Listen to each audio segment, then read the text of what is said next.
You know what I think? I know I'm about to find out. Ophelia is completely invalidated by everyone around her.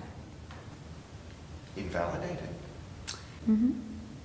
It's a contemporary psychological term related to controlling via mental and emotional abuse, where basically someone is pressured into doing and saying and even thinking what other people want them to. And if ever the invalidated person dares to express their own wants or their own ideas, or does anything of their own volition, then they are berated and told that they are wrong and made to feel deeply, deeply guilty.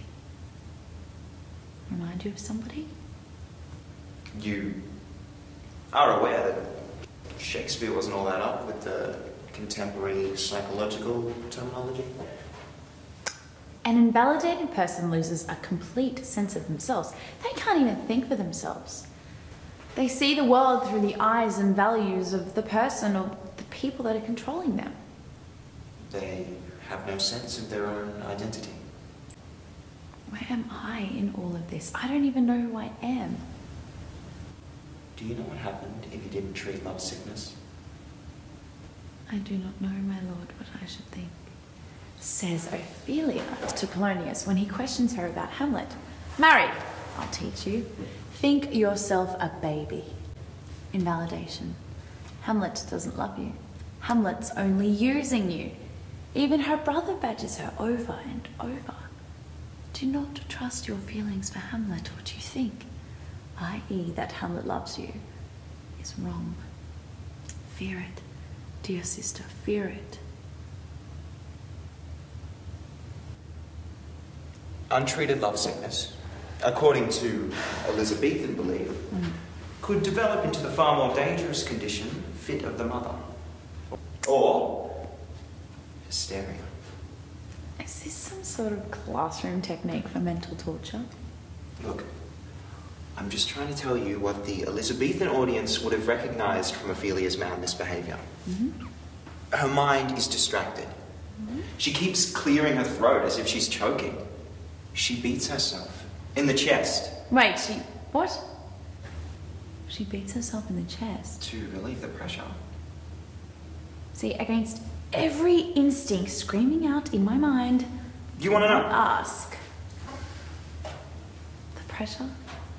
In hysteria, or erotomania, as it's sometimes called, the build-up of an unreleased woman's seed would cause a build-up in temperature.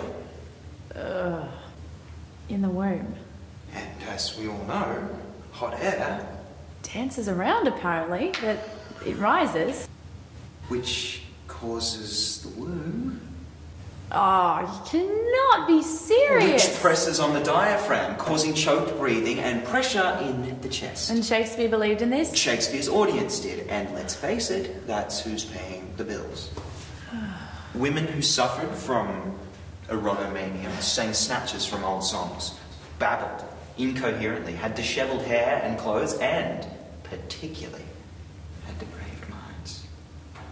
Their babbling and their behaviour was riddled with all sorts of sexual inappropriateness. Now, does that remind you of someone? Hang on, just let me guess. The only way to cure a woman of hysteria was for some kindly gentleman to come along. Marry her. Yes. Otherwise, the danger was the poor woman would run into the water and drown herself. Maybe to cool herself down. It's hot. And the torment. Sometimes I have severe doubts about Shakespeare's audience. Look, all I'm saying is that in Elizabethan times, Ophelia is like this perfect example of the full progression of female madness. Not that I'm saying you're wrong, because I don't want to invalidate you. Very kind. But from my point of view, and I'm talking 21st century here, Ophelia is brutally quashed by her brother and her father as a normal process of a completely misinformed patriarchal society. Okay. With you so far? Next, Hamlet turns up looking like a total train wreck, and her father says, "Oops, looks like he loved you all along. Now we've driven the poor prince insane."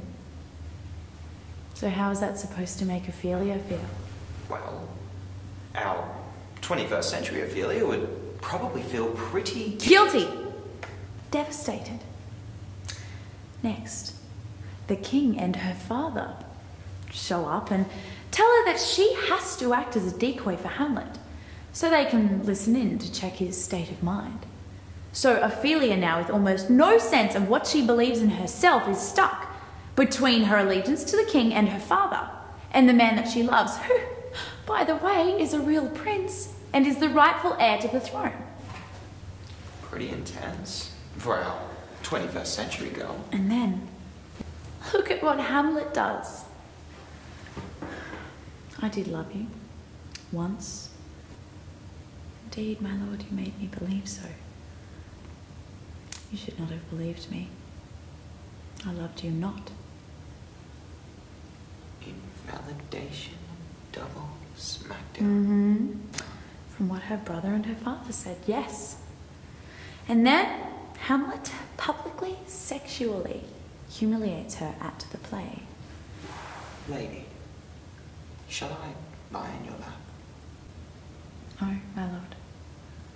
I meant my head upon your lap. "Aye, my lord." Do you think I meant country matters? "I think nothing, my lord." "I think nothing, my lord. Whoever the real Ophelia is has completely disappeared." And as if Hamlet hasn't done enough damage, he then kills her father and gets banished overseas. Ophelia now is left destitute in a completely fractured kingdom. Her father is dead and buried in secrecy. Her brother is in France, and her mad boyfriend has done it all because Ophelia rejected him. Filled with guilt, and she doesn't even know who she is anymore. Major depression sets in. Symptoms: incoherent thoughts and loss of concentration, not eating, withdrawal, feelings of guilt and self-worthlessness, mood swings. And when Ophelia needs the comfort from the only other woman in the play, no will not speak with her. Gertrude won't even see her. She completely invalidates Ophelia. And you know what happens if you don't treat depression? You're saying that's why she suicides? Who said she suicides? Oh, okay. So the water just chased her up a tree.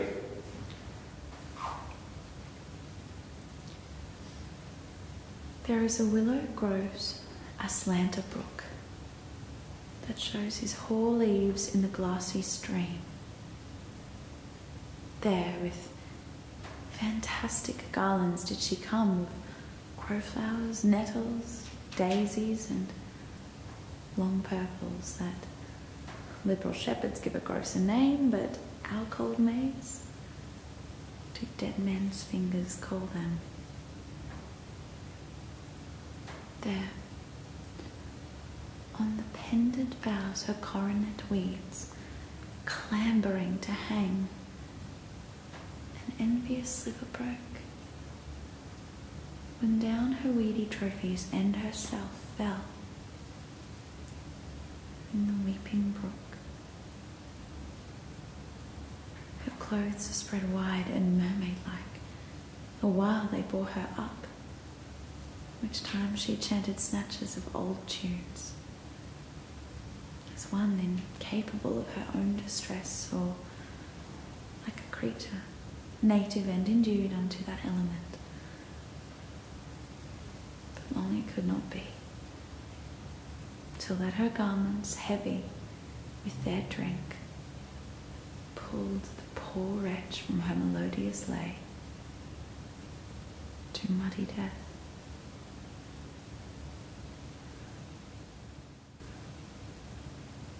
That's not suicide. No, look, she's completely out of it. Hiding in all of these old songs and ballads. I mean, anyone does that. We all do that. Our heart gets broken, something goes wrong, we feel bad. What do? Comfort food.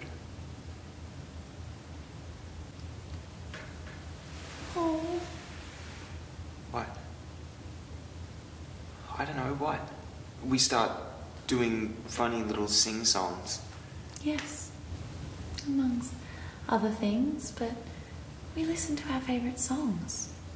We seek comfort in the songs that are singing about what we're feeling and where we're at. Songs validate us. They make us feel like there's some sort of pattern to what's going on. That we're not alone. We're not alone.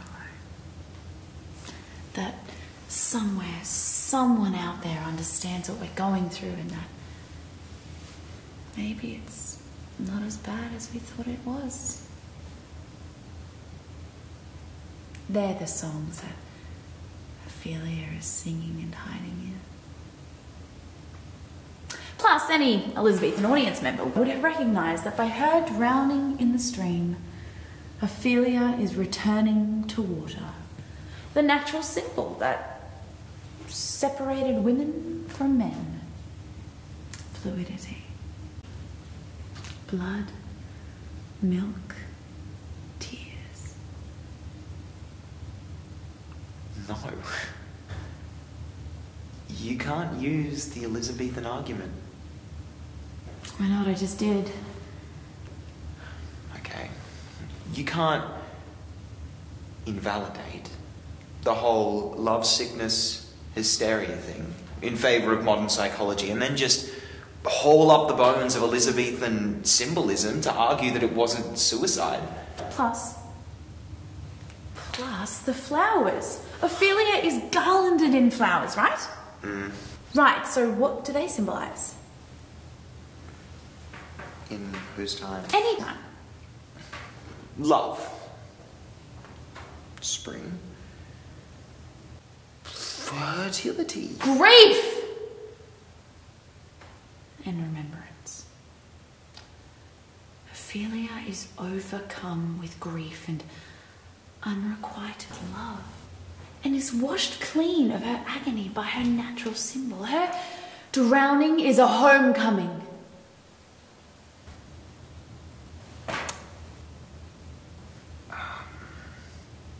Why don't you tell me about the validating bit again?